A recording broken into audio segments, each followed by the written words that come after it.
What up, y'all? It's DJ Envy. And I am Gia Casey. And this is another edition of the KC Crew. Welcome. Now, all weekend long, we were in Miami. Yes. Shout to Major League Baseball. We went to the Home Run Derby, the All-Star Game, and all the festivities. We actually were invited down there by Major League Baseball. I had to do a couple of events, and we just basically chilled in Miami, enjoyed everything. Yes, thank you for having us, MLB. Yeah, we had a great time. The Home Run Derby was amazing. The All-Star Game was long, but it went into extra innings. It was a great game, and we always have a good time when we go to Miami. Miami, it's just humid. Like, it's just no wind blowing. It's just straight up and down heat. Yes, blowout has no chance. What, did you mean your hair? Yes. Oh, I thought you meant blowjob. I was like, what do you mean had no chance?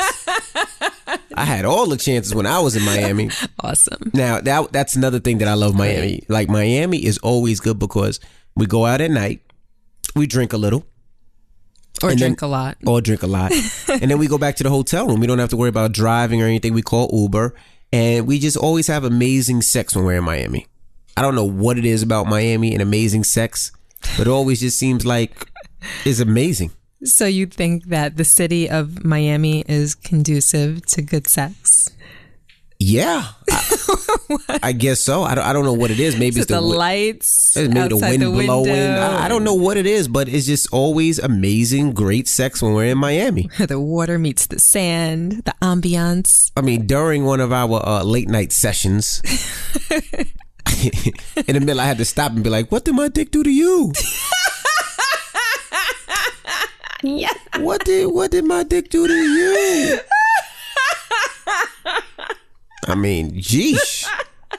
I was like, all right. He's like, what did it do to you? What did it do to you? What did my bleep do to you? Yeah, but it was an amazing time. I mean, I had a great time in Miami. What? What?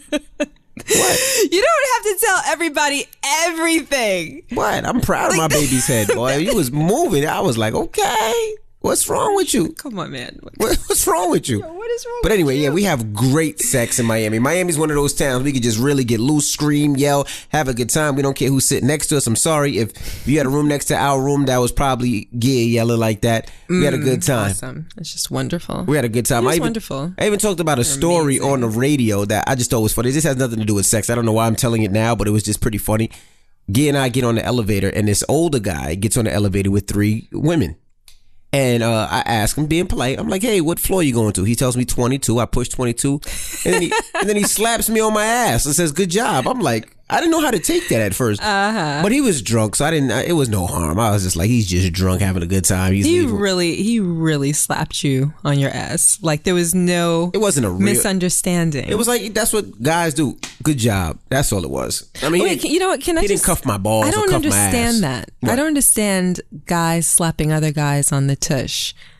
Like, that's a little lost on me. It came from. Does it feel okay receiving that? Like, let's say it's during a game of basketball. It came from basketball and football when you did a good play, a dope play, somebody smacked you in the ass, good job, pal. Like, that's what it was. I don't know who started it, who created it, or where it came from. But as a recipient of that, let's say during a game of basketball, not from a stranger in an elevator, does that feel okay? I never really thought about it in a game of basketball. I never played football, but I never really thought about it. I just played ball, and that, people slap you in your ass, get up, or something like that. Oh, all right, good shot.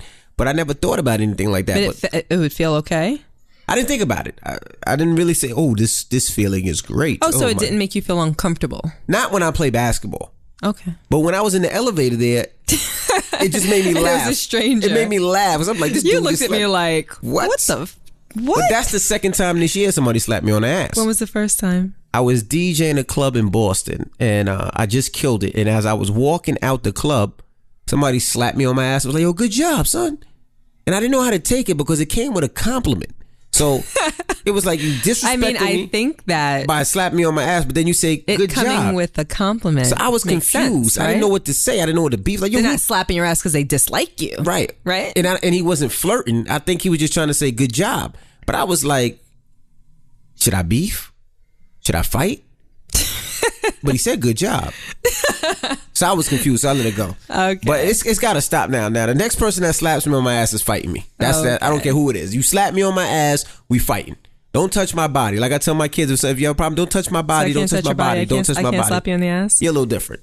Okay. You're a little different. I'm just a little different? You're a little different. You can touch my ass. All right. All right. Now, today, I want to go through a lot of the emails today. All right. Now, a lot of people hit us up. You can do so at thekccrew@gmail.com, or you can always hit us on DM. You can hit us on leave questions in the comments. However you can get to us, all right? So, now, a lot of people DM you. Mm-hmm. And the reason they DM you is because a lot of times I don't necessarily go through my DMs. So, they DM you. But then when I do go through my DMs, it'd be so many damn people. I'll be like, shit. So now let's go to this person. Her name is Andrea. Okay. Okay. Hey, Gia. I guess this is for you, not for me. First of all, I would like to say you truly have a beautiful family. I like to think we have that in common. So I am 23 years old, married with 2 kids. My husband and I have been together for 7 years, high school sweethearts, and married for 3.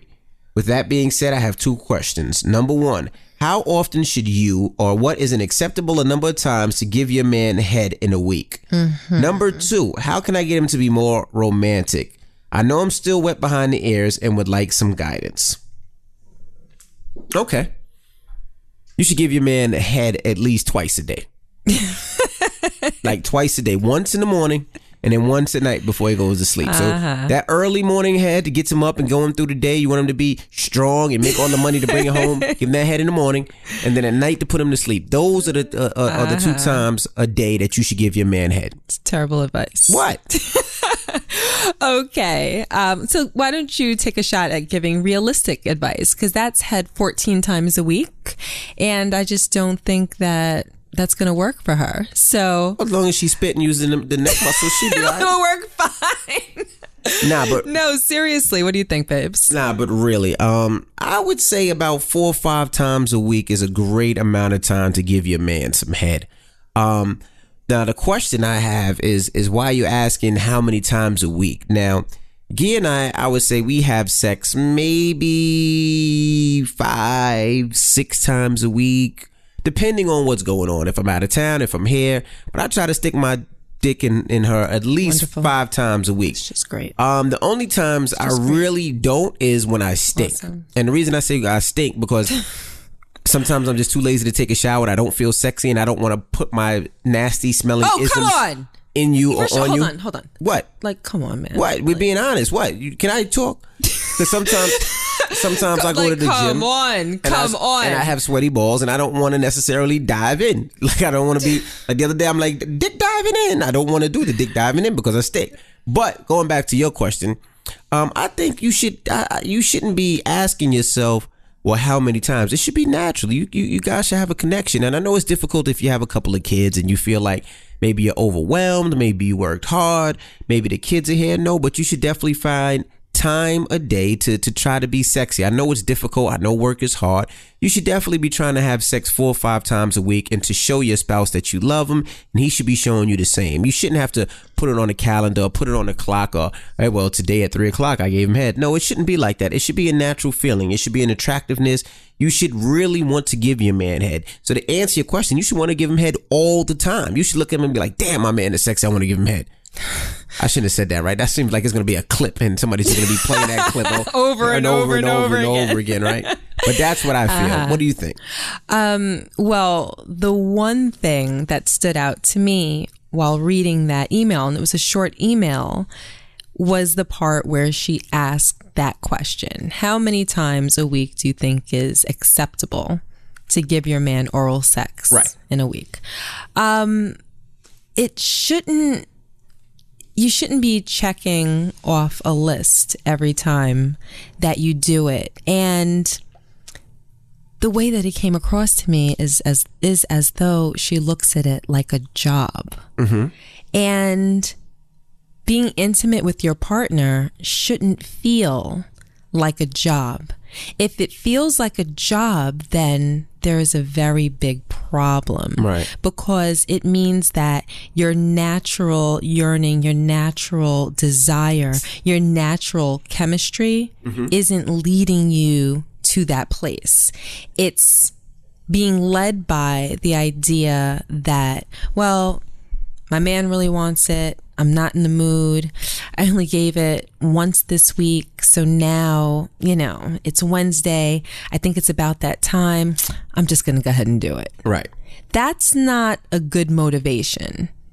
Checking those ticks, checking those boxes, that's not a good motivation. Mm-hmm. So if that is her motivation, I think that she needs to really consider why she's not attracted to him in that way, where she's leading with that, where she's not looking at him like, I want you, and he's not looking at her like, I want you. The only thing I could think of is maybe it's not an attraction thing, maybe it's a time thing.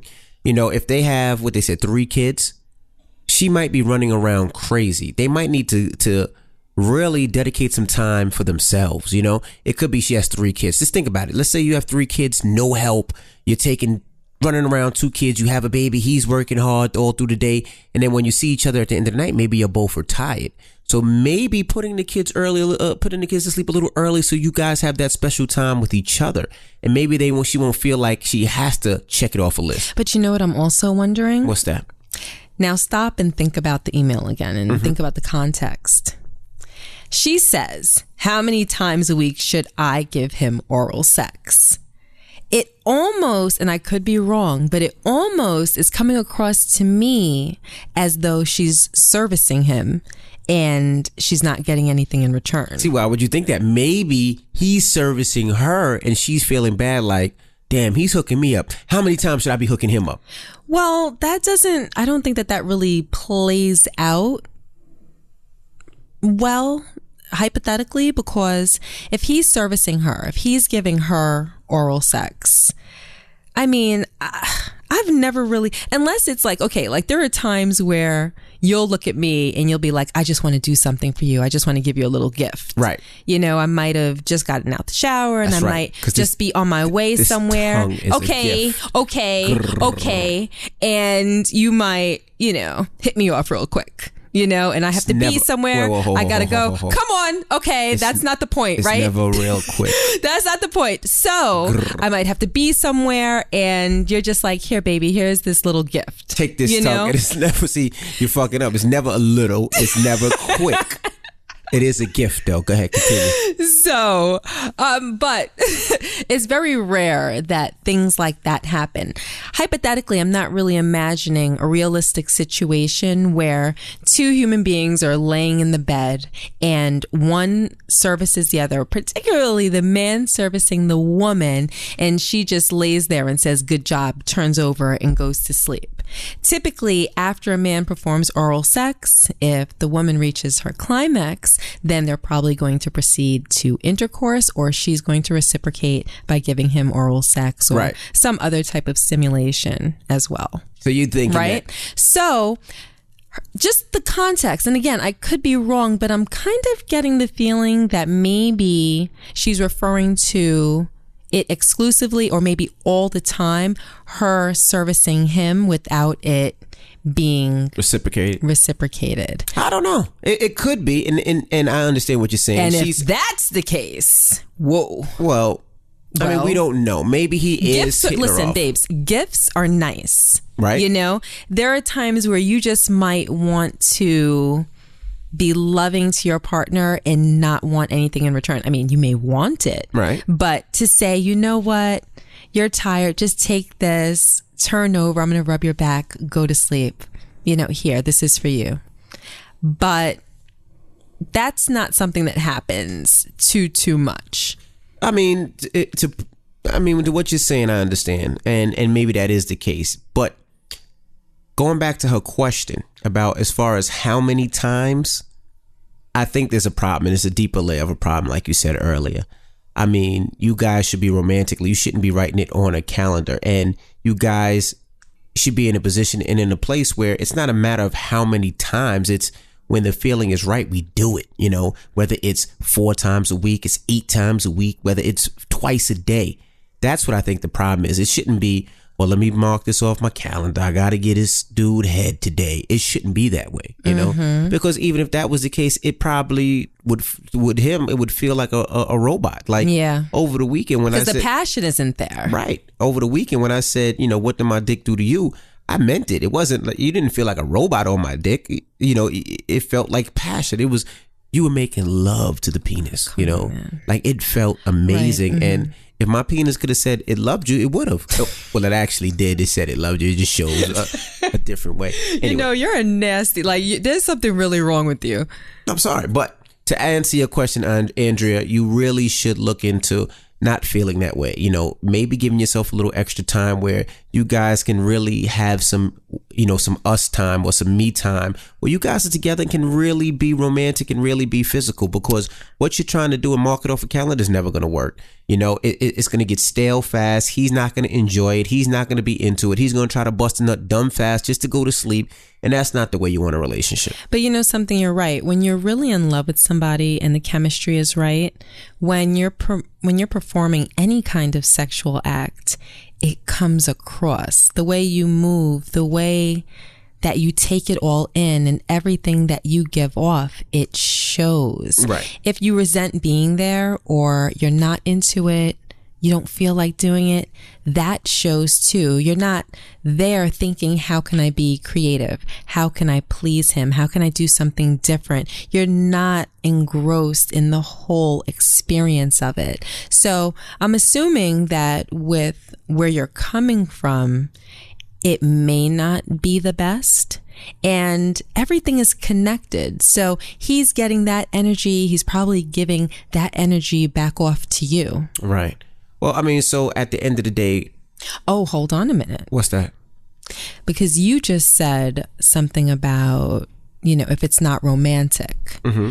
That was her second question. And there's the tie-in. How can I get things to be more romantic? So if she's not feeling as though things are romantic, maybe that's the reason why she doesn't want to give him head, but so many times a week. Right. Maybe that's why she's not jumping at the opportunity to do it. And I think because she's not getting her needs met. And I think the best way to do it is, like I said earlier, is they need to set aside time for each other. You know, you don't think so? No. I'm not saying that that's wrong. What? But I want you as a man to try to answer the question. How does she, as a woman, get her man to be more romantic? I think it's, like I said, I think it's time. And the reason I say time, if I come home from work, and I don't know this situation, we don't know enough information.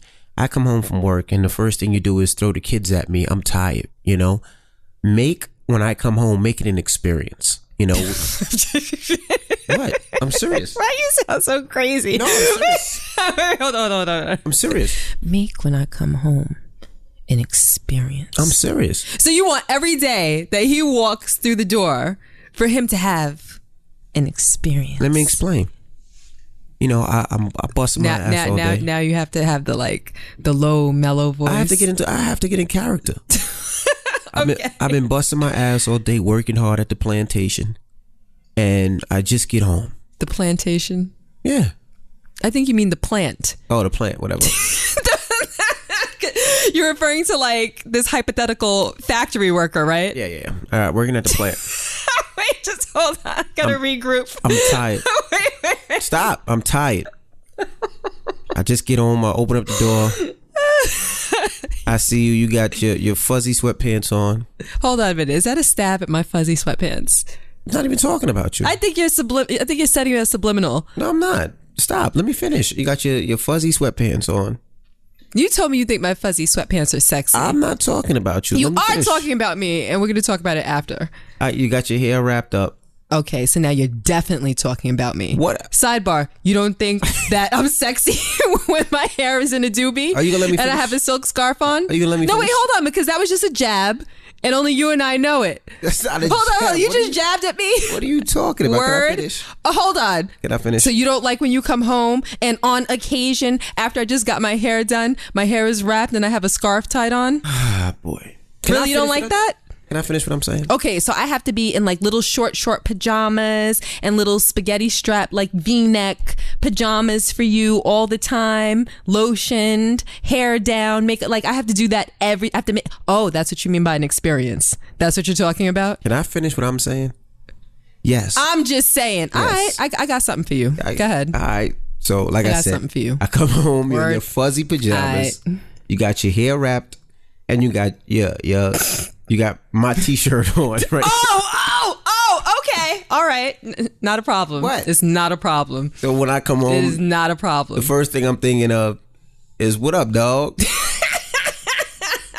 What, you cook some chicken?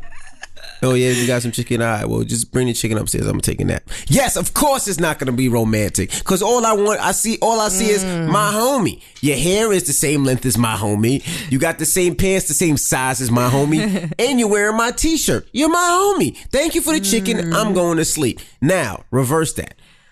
I've been working. That only happens like once a month when I get my hair done. I'm not talking about you. Why you? The other 3 times a week, I make sure my hair is down. But every now and then, you might come home to my hair wrap. I'm not talking about you. You are. Then, I come home now. We rewind it. I come home. Been working hard. I'm tired, man. Oh, man. I just can't wait to take a shower and get in bed. I open up the door. Boom. You got some booty shorts on. I'm like, oh. You got some heels on. Oh, now I gotta wear heels with the booty shorts when you walk through the door. Hold on. And if I'm her, with the 3 kids running around? No, you put the kids to sleep. So what time you getting home from work? 7. From the plantation? 7. Put the kids to work sleep early. Boom, you got heels on. I'm like, whoa. Your legs are all lotioned up and all soft and smooth. See, I knew it. Damn. Right. Short shorts. Your hair's all legs. Down. Hair is down. And you got on a tight top. Shows that V-neck, sexy ass strap. belly. Yep. I'm like, And you like, what you want for dinner, babe? And I'm like, you. and you do that little giggle like that. And I'm like, meet me upstairs in 5 minutes. And you're like, all right, daddy. And then I run upstairs, I take a shower. Bam, romantic. That's how you want romance, woman. Andrea, whatever your name is, that's what you fucking do. You listen to me. You get some fucking booty shorts or a thong, some heels, and you sit by that stove and you act like you fucking cook. You don't even have to fucking cook. When that man comes home and you ask him, what does he want to eat? He's gonna say you. You make sure your vagina is clean. You run upstairs, lay on that bed, disgusting. Open your legs, and let him eat. Chomp, have dinner. Andrea, send the bill later. I got you. All right, next question. What? I can't. I can't. What? Oh my What? Gosh. All right. Wait, hold on. Did you even answer her question? I did. Is that a real answer? That is a real okay. answer. That can be in part a real answer. That's a real answer. But how did she get him to be more romantic? I just told you. Are you listening? That's how you be. Okay, so that's one way. Do you have another way? You just have to. Okay, she's going to encourage him to spend time with her. Okay. You fuck the shit out of him and suck the shit out of his dick. He's going to want that every day, and he's going to be romantic every day. Trust me, try it my way. Do you have anything else to say? Huh? All right. Next question. Hello, Gia and Rashawn. Sorry, Envy. Smiley face. Haha, you just wanted to call me that. This is kind of long, so bear with me and keep me anonymous, okay?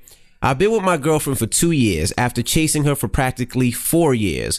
We've had our ups and downs like all relationships, but I wouldn't trade her for anything. Our biggest problem is her twin sister. All right, now Envy, I know you're an only child, and Gia, I apologize, but I think you are too. I'm not. She's not. They are so opposite. You would think they don't know each other. My girl is amazing. She goes above and beyond, not just for our relationship, but for any and everyone she interacts with. Her sister, unfortunately, is useless. Damn. 23, no driver's permit, let alone a license. She is a leech who just drains from people for her own gain. My concern is my girl is used to doing everything for her sister, and that she doesn't realize when she has been taken advantage of. She does so much for everyone, and nobody gives anything back, not because she doesn't ask, but because I feel as they don't respect her. I love my girl to death and will do anything and everything for her, which I do. I literally carry around an engagement ring in my pocket every day for about 2 months now, but I can't bring myself to propose. Because, hold on, let me go back. Because she won't, where is it? Oh, because she won't get over her parasite of a sister. It's exhausting doing so much for someone who is getting used. I express my concern to her, but she makes excuses for everyone's behavior and doesn't hold them accountable.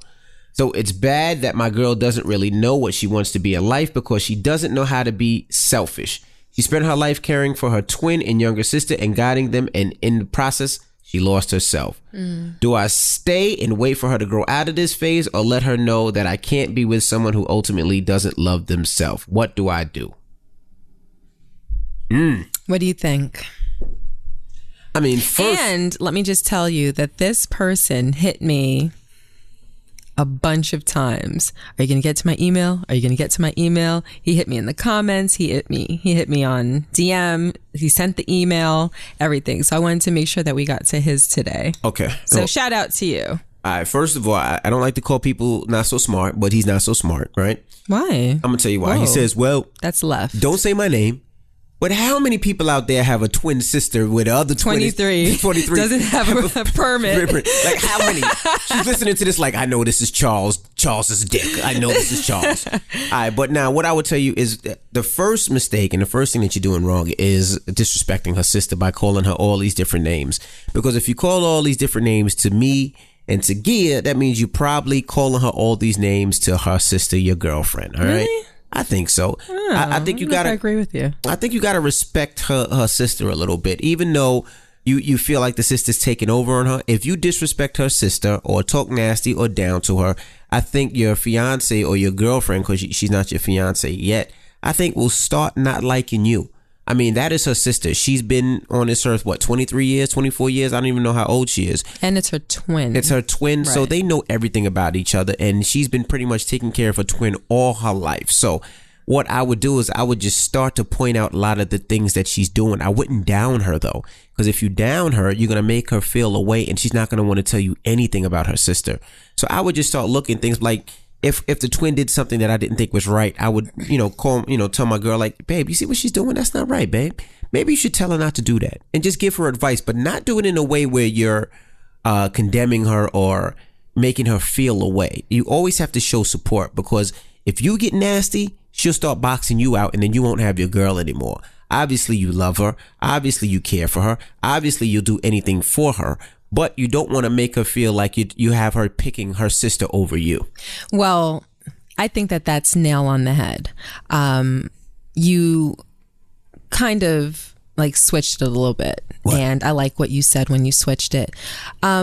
It's not about not pointing out the negative things that the twin does. It's about how you do it. So being disrespectful regarding her sister is only going to incite her to be defensive of her sister, because just like she said, just like he said, she's taken care of her twin her entire life. Right. So the more that he attacks her twin, the more that she's going to be up in arms about it. Correct. And the more that it's going to push him out of the situation, which is exactly what you said. So I agree with that. But at the same time, what he's asking is, because this is really the problem, this girl seems as though she's volunteering herself to be a punching bag in his perception. Right. And his problem is that he doesn't want to be with someone. I mean, I think he wants to, but the brain versus the heart is basically telling him, you don't need to be with someone who doesn't love themselves enough to not be taken advantage of. Right. He doesn't want somebody that's being leeched on for the rest of her life. And it seems as though she's not pursuing her dreams or putting herself first, because she's always in second place behind her twin and other people that she loves. So that's really the situation. So what do you think about that? I mean, how do you tell somebody they're being used? You know, how do you tell somebody that they're being taken advantage of? Just like that? No, I think a majority of the time, I think people know. I mean, they know, but they don't know how to stop it. No, but sometimes people are so blinded by love And it doesn't just have to be love of a significant other. It can be love of a family member, like a sibling, or like the love of your child. How many parents enable their children to do things that they shouldn't be doing and that's not beneficial to their lives because they love them? Right. You give your child, your grown child, money and pay their bills and allow them to still live in your house. And of course, there are situations where that's okay, but there are situations where it's not. And parents sometimes do that because they love their child, but that doesn't make it okay. That's not necessarily bettering the situation. That's not encouraging that person to get out there and get it on their own. Right. I mean, I get what you're saying, but the problem is, you don't want to go against a family member. That's one thing I always say, because at the end of the day, if you're negative towards that family member, that sister might resent you, and that's not what you want. And just saying, hey, they're taking advantage of you, I don't think that'll necessarily work. I think encouraging her to try to get those people off you in a way that doesn't seem like you hate or dislike that other person. I've had incidences before where I felt that people were using me and I necessarily didn't see it. And you never badmouthed the person that was using me. You always just said, hey, I don't think you should use that person. I think this person will help you better. But you never downplayed the other person where I made it feel like maybe she just doesn't like that person. You always tried to teach me or tried to tell me in a way that didn't make my thought process feel like I was making bad decisions. Like, for instance, if I feel like I'm making a bad decision, it's fine. But if you tell me I'm making a bad decision, I almost want that bad decision to be right, so I can prove to you it wasn't a bad decision. Right. So giving her examples, giving her ways to get around it might be the way. But I would never go against that twin sister to my girl, because that's a twin sister. Like, that's somebody that she's been with since birth, that's been a leech, like as you said, since birth. And you don't want those problems. If you really love her, you don't want those problems. I agree with you. Okay. Obviously, I agree with you because I'm smart. That too. Because that's my style, right? So I think that it's always best to approach things with positivity and with care. Mm-hmm. And that's the way that I've interacted with you in situations like that. But in this situation, because I'm all about looking at situations realistically, right? Mm-hmm.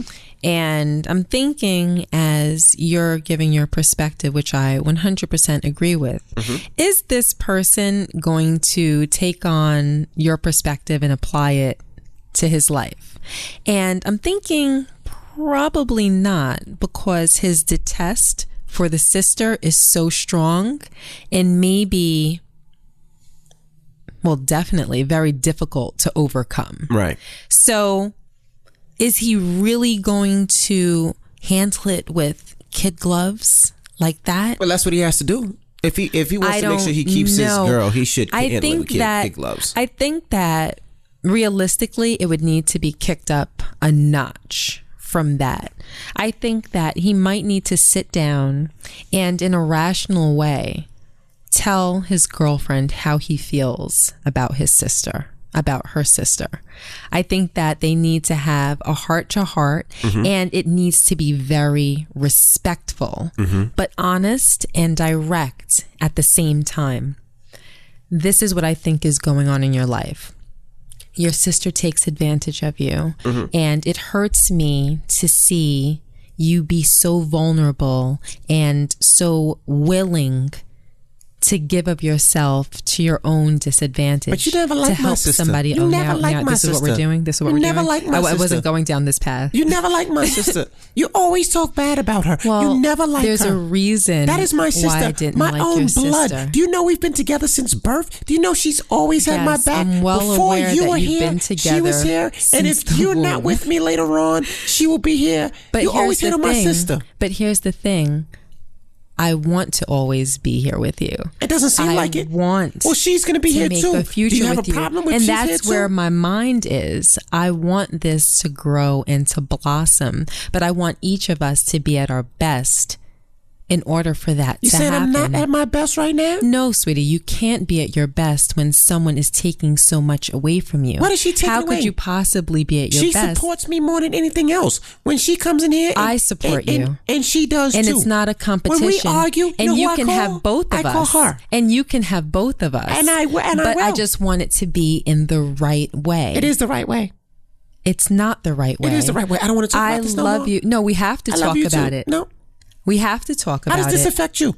It affects me because I love you. And although you don't know that you're being hurt, you're being hurt. And I'm here to protect you and to make sure that the things that you don't see, I see, and that I shield you from, because that's my job. I'm here to protect you from things that you may not be able to take on, or that because you don't see it.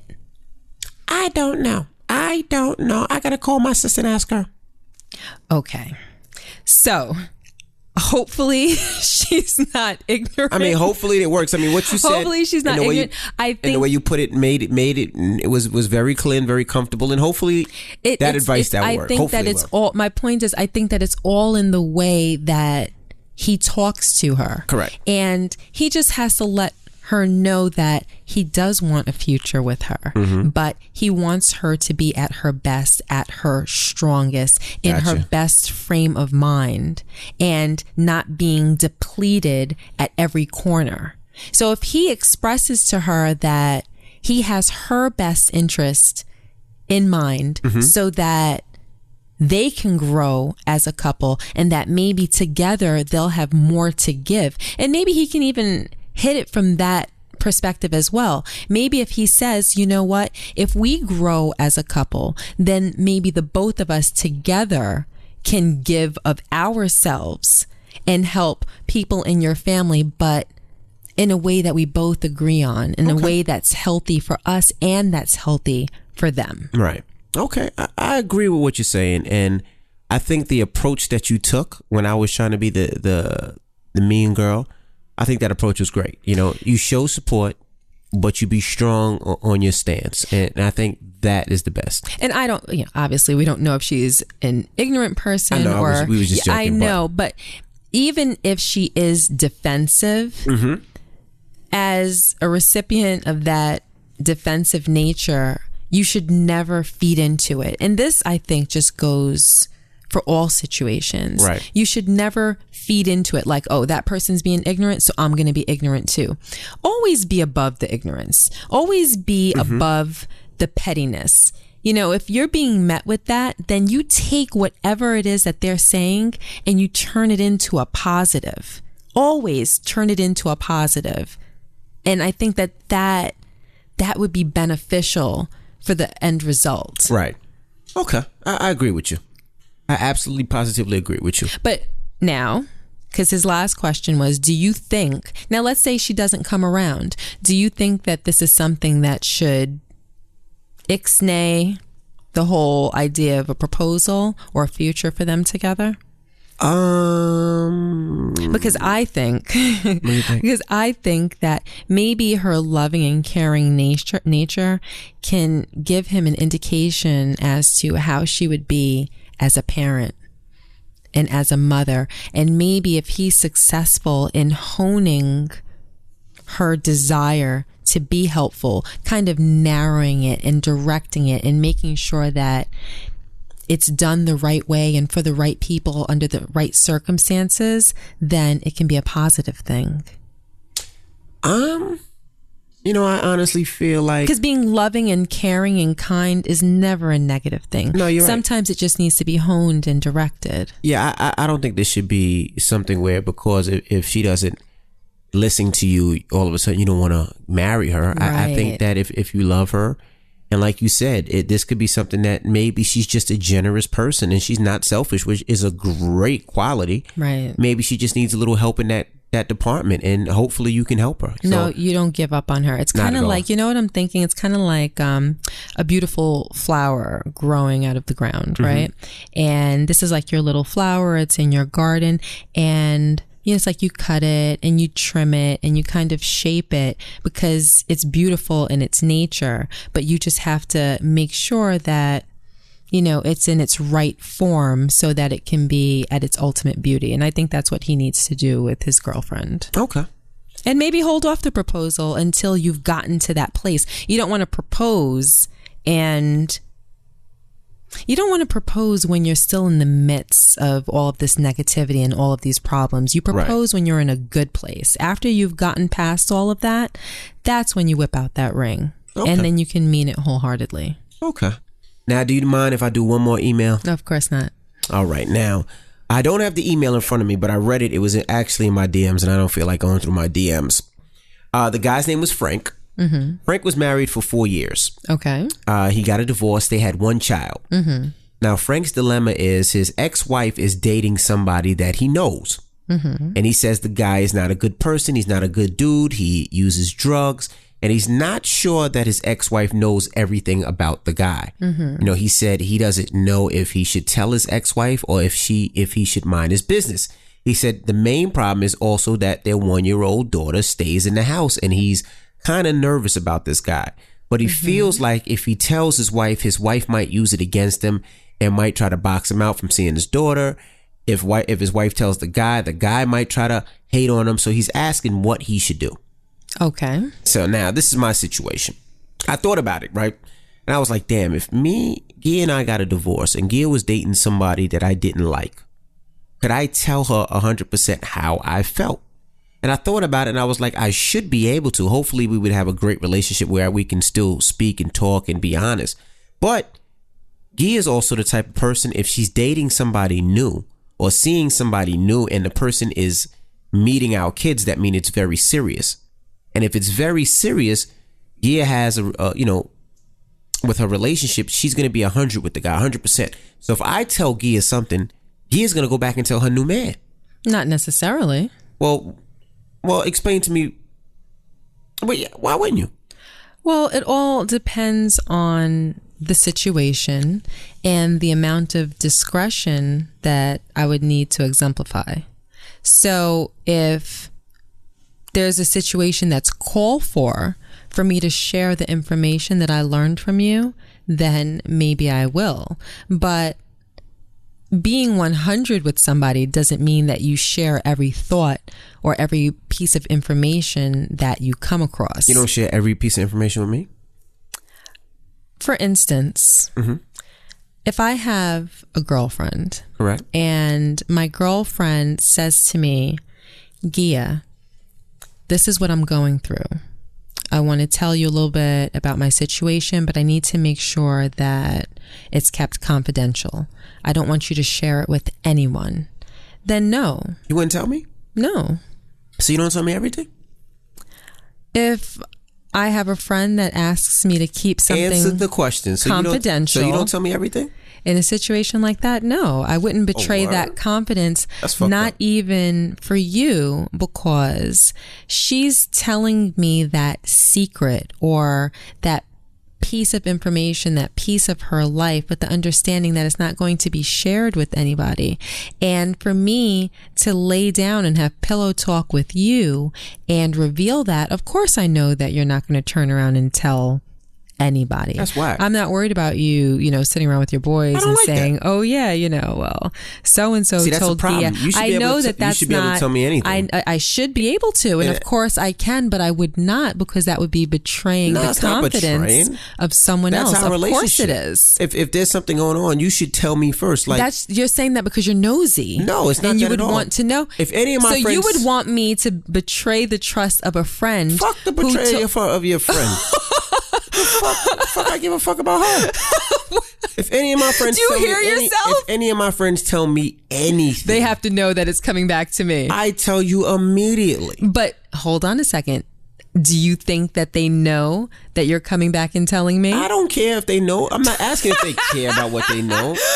I'm talking to you. Like, I tell you. So all right. So let me ask you a question. So your friends before have told you something and you haven't told me? Yes, there are times where my friends have told me something that I did not come back and tell you, because there are things that I know that my friends specifically would not want you as a man to know. Okay. Because it embarrasses them. I don't care. Even though I'm not gonna say nothing to them. But here's the thing, and I believe up. wholeheartedly in this. That's fucked up. Even though someone doesn't know that they're being embarrassed, it doesn't take away from the fact that they're being embarrassed. Do you understand that? I don't give a fuck about how they don't feel. have to know Fuck them. that they're being betrayed and being embarrassed in order to be embarrassed. Me telling you and you having a take on their situation, whether you're forming a judgment, whether you're laughing and giggling about it, whether you're forming negative opinions about them based on the information that I'm wrongfully giving you, that embarrasses them. And they never have to know.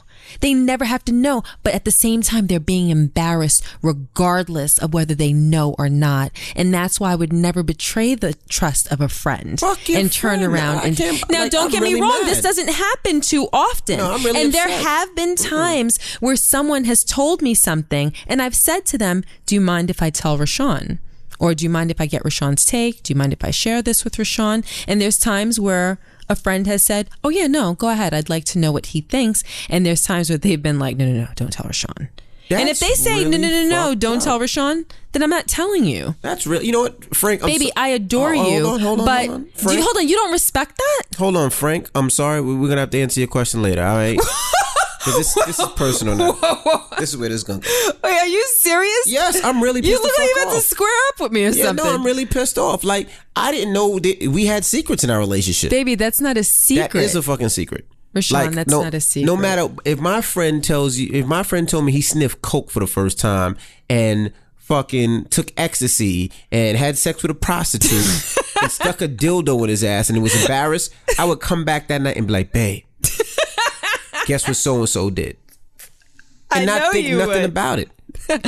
I know you would. If my friend, but you and I are two different people. Can we agree? If my friend had sex on with a prostitute and was scared and had to go get an AIDS test because he didn't want to go back home to his girlfriend or wife or whatever, I would be like, babe, guess what happened? I know, but because I tell you everything. Sweetie, listen. If I tell you everything with the exception of confidences there is no exception. that are entrusted in me. If my friend came up to me and be like, yo, E, I got a pimple on my ass. What ointment do you use if you ever had a pimple on your ass? You know you have an obsession with pimples on the ass, I'd be right? like, babe, guess who has a pimple on their ass? Yeah, that's really fucked up. Like that. That's Are you really offended? Yes. I tell you everything. And that's fucked up that you don't tell me everything. That your friend, you would take your friend telling you, oh, don't say nothing. Do you realize how you sound right now? There's no secrets in my relationship. You don't respect that? Nope. But, okay, can we turn it around? No. Let's turn it around really quick. I don't want to turn around. You're my husband, right? And let's say I experience something with you that would be embarrassing to you. Okay? Let's say, hypothetically, you can't maintain a Woody, right? Mm-hmm. And I have my best friend. And listen, a girl's got to vent, right? A girl's got to share a little something sometimes, right? I mean, I'm not that person. I'm kind of like a vault. I don't talk too much about my personal experiences to my friends for advice and whatnot. I usually just try to figure things out myself. But let's just say I wasn't. And I have my best friend, Susie. And I go to Susie and I'm like, you know what, Susie? Sean can't maintain a Woody. Like, it's killing me in the bedroom. I mean, every time that we get going and I'm all hot and bothered and, you know, I'm almost there, it just, like, he can't finish. And I'm like, Susie, just make sure you don't tell anybody. I'm not Susie. That's the difference. Like, you're comparing. Listen. Listen, you're ahead of yourself, okay? Go ahead. And I tell her, why are you leaning so far back from the mic? Go ahead. I feel like you're detaching from me right now. I need you to reattach. Come here. Finish your story. Come here. No, come close. Get over here. Rashawn, I'm not going to speak anymore until you set the frig up. Okay, thank you. I'm feeling a way about this. Okay. So let's say I tell Susie, and I'm thinking that confidence is going to be kept. There's two problems. Because by telling her about my husband, I've embarrassed you. And you're never going to know, right? Because Susie's never going to come back and throw it in your face. Susie's never going to share that information. You're never going to know.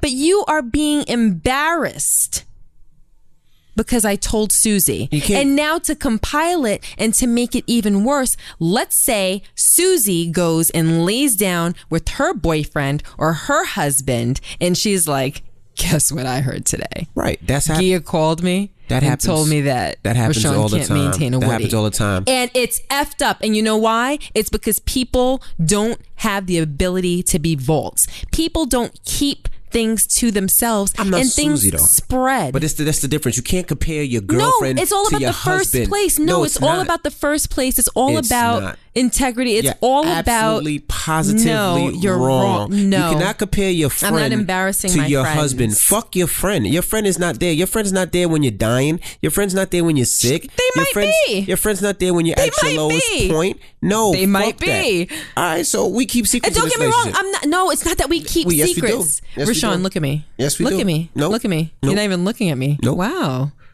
I'm not telling you nothing anymore. Rashawn, that's not that's it is what it is. Like, you don't have a situation where your friend tells you something and you don't purposely tell me because you don't want to embarrass your friend. Fuck your friend. Do you realize how you sound right now? I don't give a fuck how I sound. It's the truth. We are married. We've been together for over 20 years. But what? Like, you don't need to know Susie's business. Yes, I do. If you know, if it's random business. If you need to know, I need to know. Because in my relationship with my friends, whatever they tell me or whatever goes on in my life, I have no problem with telling you. But you know what, hold on. And if I don't tell you, it's because I forgot. It's not because I was trying to hide their feelings or not embarrass them. Well, we're two different people. Okay. We're two different people. And you know that I'm a vault. So you know that if you tell me something. So I'm not a vault? You feel like I'm just going to tell you stuff? No, you're a vault. So what's the problem with telling me? The way that I think, the way that I feel is that it's betraying a confidence. And I don't think that it is right to embarrass my friend by sharing his or her personal information with anybody. Period. Because I really believe that if my friends did not believe that I were this type of person, they wouldn't confide in me. If they believed that all of this information that they tell me is coming back to you, they wouldn't tell me. Because then every time that they're around you, they have to look at you like, oh, Envy thinks I'm a slut. Well, it should be understood. Well, Envy knows about this problem that it should be understood. Because all my friends, it's understood that whatever they tell me, my wife knows. Because they know what it is. And you're just assuming that they know that? They know I tell my wife everything. I'll be on the phone. Well, they'll tell me in the car, and I'll be on the phone with you while I'm in the car. I tell my wife everything. And the fact that you don't tell me is fucked up. You're really offended. I am. Like, I'm feeling like the energy in the room just completely changed. And you're not getting no dick tonight. I had enough in Miami to serve me for a month. No dick tonight. You could be all withholding. I'm okay. Well, let's wrap this podcast up because I'm pissed off now. All right, people, I want to know if you agree with me. I don't usually defer to you guys, but hit me and let me know if you agree with me or if you agree with Rashawn. I'm hoping you agree with me. Don't hit me because... Don't surprise me, people. Don't hit me because I don't want to know because I'm not telling her shit no more. And all my friends out there... So now you're gonna spite me? No, I'm by not carrying on as usual. I'm doing what you do. You're gonna spite me. I'm doing what you do. No, I'm just saying. Is that the example that you want to be? I'm doing what you doing. That's what you want. But your friends aren't telling you. Don't tell Gia. I have friends that literally say, like, keep this between you and I. Who? Which friend said it? I'm not telling you anything. What friend said it? I'm not. Okay. So you could go upstairs and like grill me about my friend's business. I don't want to have this conversation with you anymore. Are we done now?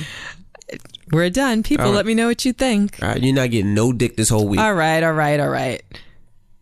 you're gonna do is I'm jerk off right on your back. All right. Well, I'm DJ Envy. I'm Casey. Say your toodaloo shit. You are so nasty right now. Say it. Okay, I'll tell you everything. Nope. Say toodaloo. Thank you for joining us, beautiful people. It's not usually my job to close out the show, but I'll do it because I got negative Nancy sitting across from me. Say toodaloo. Toodaloo.